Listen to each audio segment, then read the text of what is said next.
श्री परमात्मने नमः। श्रीमद् भगवद गीता अथ त्रयोदशोऽध्यायः। श्री भगवान बोले, हे अर्जुन, यह शरीर क्षेत्र इस नाम से कहा जाता है और इसको जो जानता है उसको क्षेत्रज्ञ इस नाम से उनके तत्व को जानने वाले ज्ञानी जन कहते हैं। हे अर्जुन, तू सब क्षेत्रों में क्षेत्रज्ञ अर्थात जीवात्मा भी मुझको ही जान और क्षेत्रज्ञ को अर्थात विकार सहित प्रकृति का और पुरुष का जो तत्व से जानना है वह ज्ञान है, ऐसा मेरा मत है।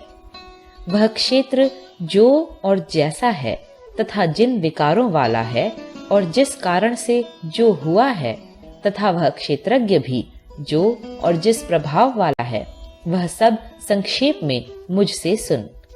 यह क्षेत्र और क्षेत्रज्ञ का तत्व ऋषियों द्वारा बहुत प्रकार से कहा गया है और विविध वेद मंत्रों द्वारा भी विभाग पूर्वक कहा गया है तथा भली भांति निश्चय किए हुए युक्ति युक्त ब्रह्म सूत्र के पदों द्वारा भी कहा गया है।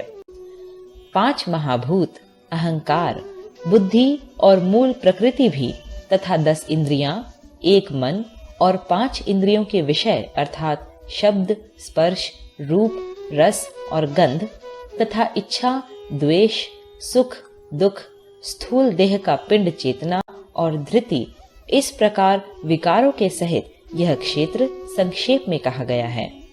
श्रेष्ठता के अभिमान का अभाव, दंभाचरण का अभाव, किसी भी प्राणी को किसी प्रकार भी न सताना, क्षमा भाव, मन वाणी आदि की सरलता, श्रद्धा भक्ति सहित गुरु की सेवा, बाहर भीतर की शुद्धि, अंतःकरण की स्थिरता और मन इंद्रियों सहित शरीर का निग्रह, इस लोक और परलोक के संपूर्ण भोगों में आसक्ति का अभाव और अहंकार का भी अभाव, जन्म, मृत्यु, जरा और रोग आदि में दुख और दोषों का बार बार विचार करना, पुत्र, स्त्री, घर और धन आदि में आसक्ति का अभाव, ममता का न होना तथा प्रिय और अप्रिय की प्राप्ति में सदा ही चित्त का सम रहना, मुझ परमेश्वर में अनन्य योग के द्वारा अव्यभिचारिणी भक्ति तथा एकांत और शुद्ध देश में रहने का स्वभाव और विषयासक्त मनुष्यों के समुदाय में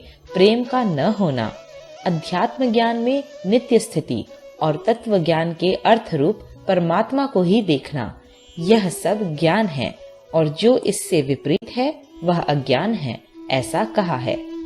जो जानने योग्य है तथा जिसको जानकर मनुष्य परमानंद को प्राप्त होता है, उसको भली भांति कहूंगा। वह अनादि वाला परब्रह्म न सत ही कहा जाता है न असत ही। वह सब और हाथ पैर वाला, सब और नेत्र, सिर और मुख वाला तथा सब और कान वाला है, क्योंकि वह संपूर्ण इंद्रियों के विषयों को जानने वाला है, परंतु वास्तव में सब इंद्रियों से रहित है तथा आसक्ति रहित होने पर भी सबका धारण पोषण करने वाला और निर्गुण होने पर भी गुणों को भोगने वाला है। वह चराचर सब भूतों के बाहर भीतर परिपूर्ण है और चर अचर भी वही है और वह सूक्ष्म होने से अविज्ञेय है तथा अति समीप में और दूर में भी स्थित वही है। वह परमात्मा विभाग रहित एक रूप से आकाश के सदृश परिपूर्ण होने पर भी चराचर संपूर्ण भूतों में विभक्त सा स्थित प्रतीत होता है तथा वह जानने योग्य परमात्मा विष्णु रूप से भूतों को धारण पोषण करने वाला और रुद्र रूप से संहार करने वाला तथा ब्रह्मा रूप से सबको उत्पन्न करने वाला है। वह परब्रह्म ज्योतियों का भी ज्योति एवं माया से अत्यंत परे कहा जाता है। वह परमात्मा बोध स्वरूप, जानने के योग्य एवं तत्व ज्ञान से प्राप्त करने योग्य है और सबके हृदय में विशेष रूप से स्थित है। इस प्रकार क्षेत्र तथा ज्ञान और जानने योग्य परमात्मा का स्वरूप संक्षेप से कहा गया। मेरा भक्त इसको तत्व से जानकर मेरे स्वरूप को प्राप्त होता है। प्रकृति और पुरुष, इन दोनों को ही तू अनादि जान और राग द्वेष आदि विकारों को तथा त्रिगुणात्मक संपूर्ण पदार्थों को भी प्रकृति से ही उत्पन्न जान। कार्य और करण को उत्पन्न करने में हेतु प्रकृति कही जाती है और जीवात्मा सुख दुख के भोक्तापन में अर्थात भोगने में हेतु कहा जाता है। प्रकृति में स्थित ही पुरुष प्रकृति से उत्पन्न त्रिगुणात्मक पदार्थों को भोगता है और इन गुणों का संग ही इस जीवात्मा के अच्छी बुरी योनियों में जन्म लेने का कारण है। इस देह में स्थित यह आत्मा वास्तव में परमात्मा ही है। वह साक्षी होने से उपद्रष्टा और यथार्थ सम्मति देने वाला होने से अनुमंता, सबका धारण पोषण करने वाला होने से भर्ता, जीव रूप से भोक्ता, ब्रह्मा आदि का भी स्वामी होने से महेश्वर और शुद्ध सच्चिदानंद घन होने से परमात्मा ऐसा कहा गया है। इस प्रकार पुरुष को और गुणों के सहित प्रकृति को जो मनुष्य तत्व से जानता है, वह सब प्रकार से कर्तव्य कर्म करता हुआ भी फिर नहीं जन्मता। उस परमात्मा को कितने ही मनुष्य तो शुद्ध हुई सूक्ष्म बुद्धि से ध्यान के द्वारा हृदय में देखते हैं, अन्य कितने ही ज्ञान योग के द्वारा और दूसरे कितने ही कर्म योग के द्वारा देखते हैं अर्थात प्राप्त करते हैं।